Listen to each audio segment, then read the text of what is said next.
ইয়াংদেরকে বলতেছি ভাই, লেকচারগুলো আমাদের বেশিরভাগই ইয়াংদের জন্য। যে এই যে সেলফি, এই শোডাউন, একজন বক্তাকে আপনি দেখতে চান, ইসলামী সেলিব্রিটিজম, এগুলো যে চালু করেছি আমরা, এইগুলো দিয়ে দিন আল্লাহর জমিনে কায়েম হবে না। এগুলো ভালোবাসা মহব্বতের নিদর্শন না। সত্যি সত্যি যদি আমাদেরকে আপনারা মহব্বত করে থাকেন, এমনভাবে নিজেকে গড়েন যাতে বাইতুল মুকাদ্দাস জয় করতে পারেন। ওই দিন বুঝবো যে আপনারা আমাদেরকে মহব্বত করেন, আমাদের কথা শুনেন, মানেন, বুঝেন। এমন একটা জামা আমাদেরকে করতে হবে যার একজন নেতা থাকবে, একটা নেতা, একদম সামি'না ওয়া আতা'না, শুনলাম মানলাম, এমন নেতা। এত ইখতিলাফ, এত বিভক্তি চলবে না। মানে বিভক্তি, ইখতিলাফ থাকতে পারে মাসলা মাসাইলের ব্যাপারে, ফিকহি ব্যাপারে, কিন্তু এই এত দলীয় বিভক্তি থাকা যাবে না। এক টেবিলে আলেমদেরকে বসতেই হবে। আলেমরা যদি এক টেবিলে না বসে ঐক্যের দৃষ্টান্ত স্থাপন না করতে পারে, জনগণ ঐক্যবদ্ধ হতে পারবে না। বাংলাদেশের সবচেয়ে বেশি দরকার এখন ওলামায়ে কেরামের ঐক্য। আমরা যারা ছোটরা আছি, আমাদের মূল কাজ এখন এইটাই, আমরা এটাই ফিকির করি কিভাবে আলেমদেরকে একটা জায়গায় বসানো যায়।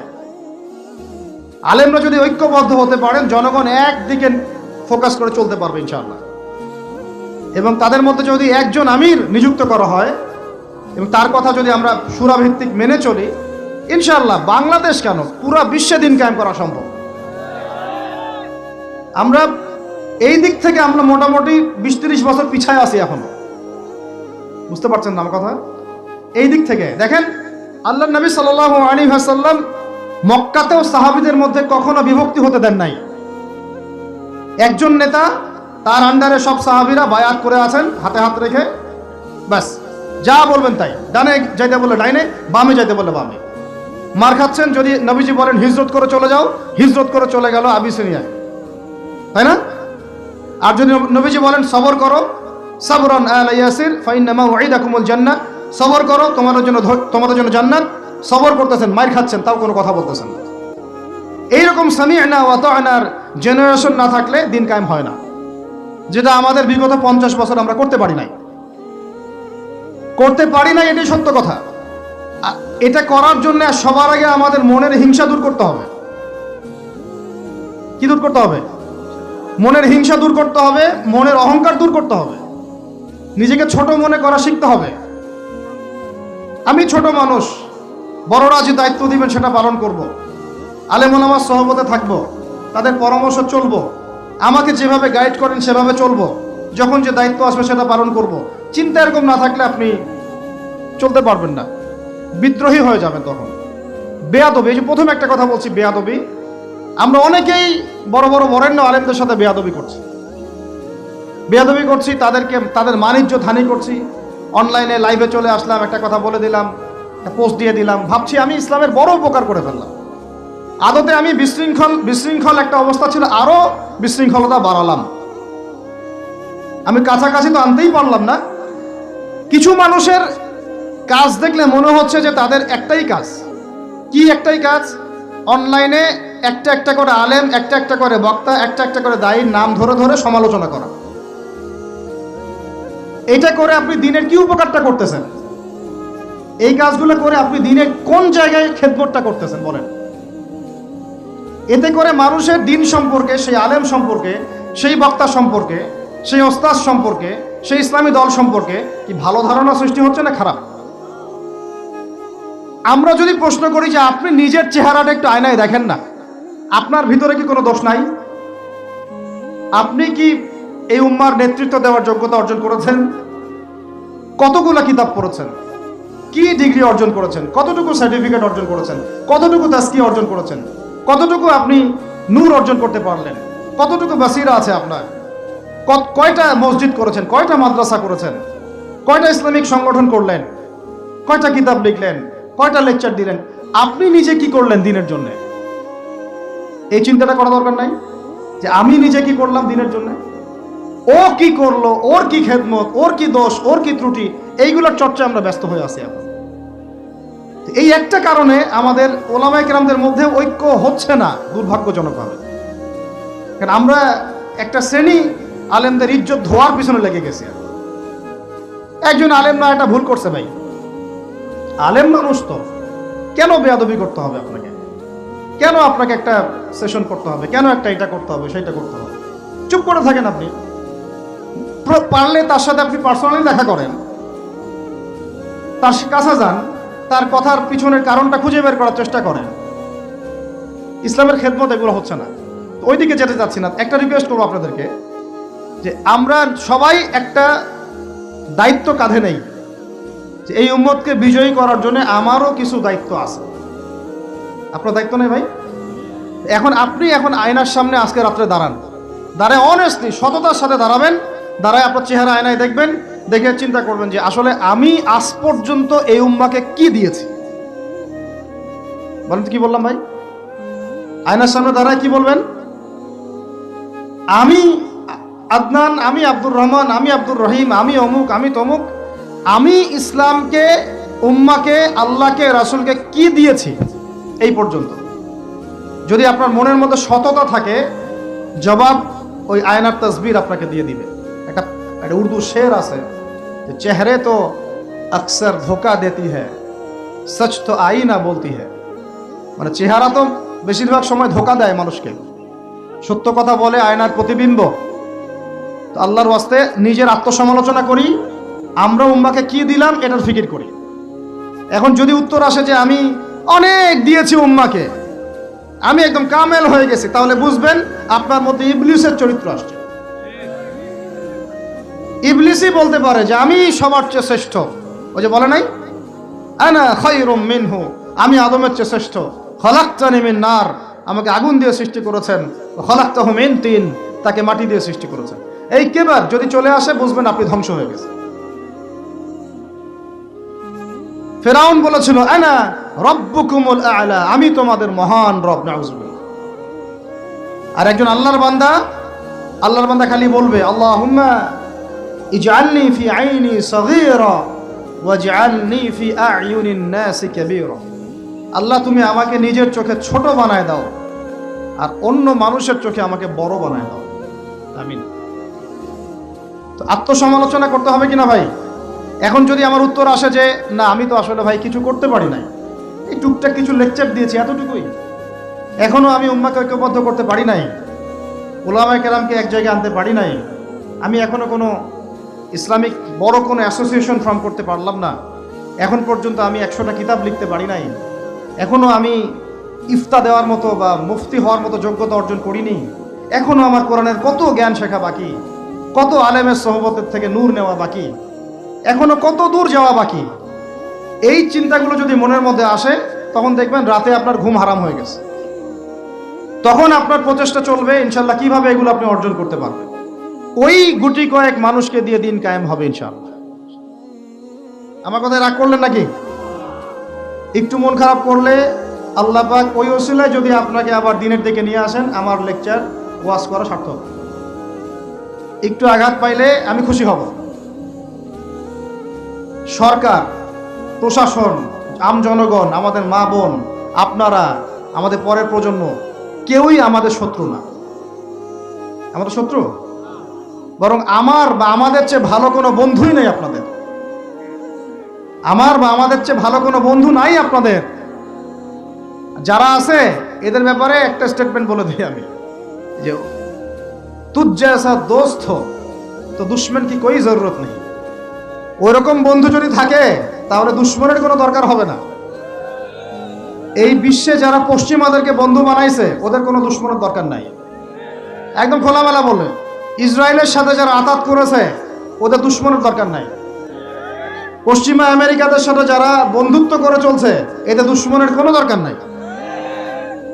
দেখে নিয়েন, এদের চরিত্র হচ্ছে এরা একটা মুখ নিয়ে আপনার সামনে আসবে, ওদের একটা স্বার্থ পিছনে থাকবে, ওই স্বার্থ উদ্ধার করার জন্য বন্ধুর বেশে আপনার সামনে আসবে। এরপর স্বার্থ উদ্ধার করা শেষ, আপনার গর্দান নামাই দিবে। তারপরে বিশ্বাস করতেছেন না? আমরা ওদেরকে চিনি, কারণ আমরা আল্লাহর কিতাব পড়ি রে ভাই। আল্লাহ পাক এই কিতাবের সূরা মাইদার 51 নম্বর আয়াতে বলেছেন, ইয়া আইয়ুহাল্লাযীনা আমানু, হে মুমিনগণ, লা তাত্তাখিযুল ইয়াহুদা ওয়ান নাসারা আউলিয়া, তোমরা এই ইহুদিদেরকে আর নাসারা খ্রিস্টানদেরকে বন্ধুরূপে গ্রহণ করো না। কে বলেছেন ভাই? আমার কিছু বলার আছে এখানে?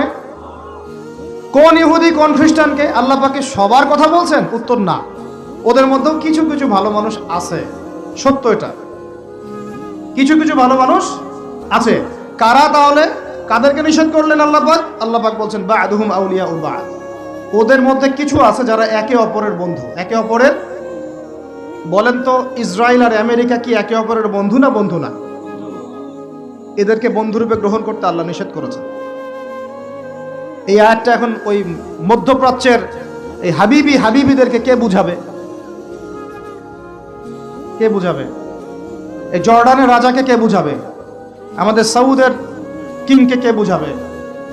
লেবাননকে কে বুঝাবে? এই যে গলফ কান্ট্রিদেরকে কে বুঝাবে যে আল্লাহ পাক বলেছেন ইহুদি এবং খ্রিস্টানদের মধ্যে যারা একে অপরের বন্ধু, এদেরকে আমরা বলি জায়নিস্ট। কি বলি? জায়নিস্ট, মানে জায়নবাদী। এরা জায়নিস্ট মুভমেন্ট চালু করেছে সারা ওয়ার্ল্ডে। এদের উদ্দেশ্য হচ্ছে হোলি ল্যান্ডটা দখল করা, মানে ওই নীলনদ থেকে ইউফ্রেটিস পর্যন্ত দখল করে ওইখানে দাজ্জালের শাসন কায়েম করা। এটা ওদের লক্ষ্য। এই একটা লক্ষ্যে ওরা আগাচ্ছে। এদেরকে আল্লাহ পাক বন্ধুরূপে গ্রহণ করতে নিষেধ করেছেন। এই আয়াতটা আপনি ওদেরকে কিভাবে বুঝাবেন? আল্লাহ পাক আরো বলছেন ওয়া মান ইয়াতাওয়াল্লাহুম মিনকুম। আয়াত কিন্তু শেষ হয়নি এখনো। আল্লাহ পাক বলছেন ওয়া মান ইয়াতাওয়াল্লাহুম মিনকুম, তোমাদের মধ্যে হে মুমিনরা কেউ যদি ওদের দিকে মুখ ফিরাও, মানে ওদেরকে অ্যালায়েন্স রূপে গ্রহণ করো, ফাইন্নাহু মিনহুম, তুমি তখন তাদের অন্তর্ভুক্ত হয়ে যাবে। নাউযুবিল্লাহ। তার মানে কি তারা কাফের হয়ে যাবে? আমরা কি তাহলে এদের সবাইকে কাফের বলছি, তাকফির করছি? উত্তর না। যারা বলে আমরা এদেরকে তাকফির করেছি, এরা ডাহা মিথ্যাবাদী। এরা হচ্ছে ডাহা মিথ্যাবাদী। আমরা এ ধরনের মধ্যপ্রাচ্যের শাসকদেরকে তাকফির করি নাই, আগেও করিনি, এখনো করি না, ভবিষ্যতেও ইনশাল্লাহ করব না। আল্লাহ পাক কি বলছেন তাহলে?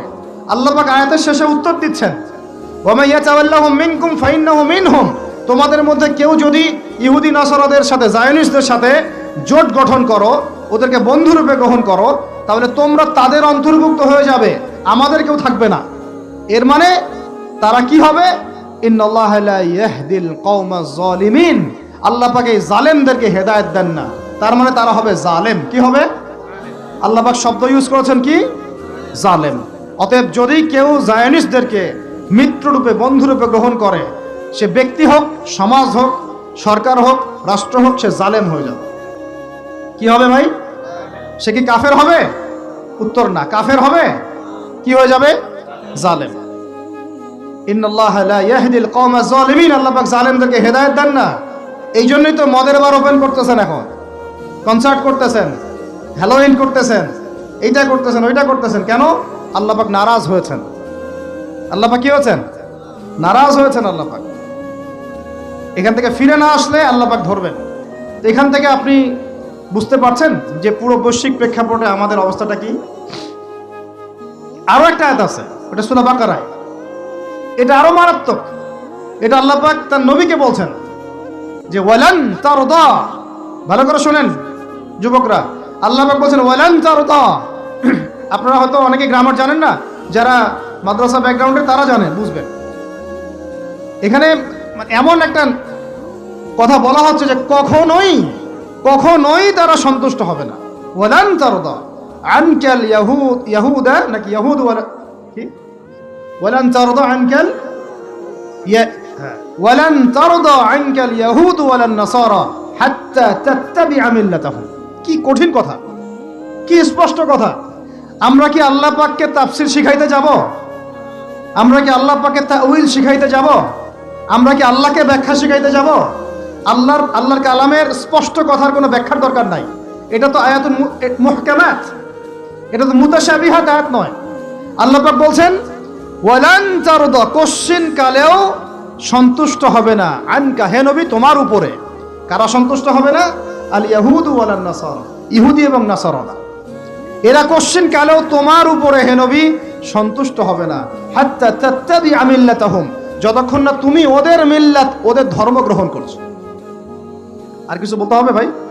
হ্যাঁ, আপনি যদি এখন ওদের সব, ওদের শিক্ষা, ওদের সংস্কৃতি, ওদের রাজনীতি, ওদের বিশ্ব রাজনীতি, ওদের কূটনীতি, ওদের মানে যা যা আছে, ওদের যা কিছু আছে, দর্শন, এগুলোর সামনে আত্মসমর্পণ করেন, বলেন হ্যাঁ এগুলো খুব ভালো, আমরা এগুলো মেনে নিচ্ছি, হ্যাঁ তোমরা আমার দোস্ত বন্ধু, ওরা আপনার কোনো ক্ষতি করবে না।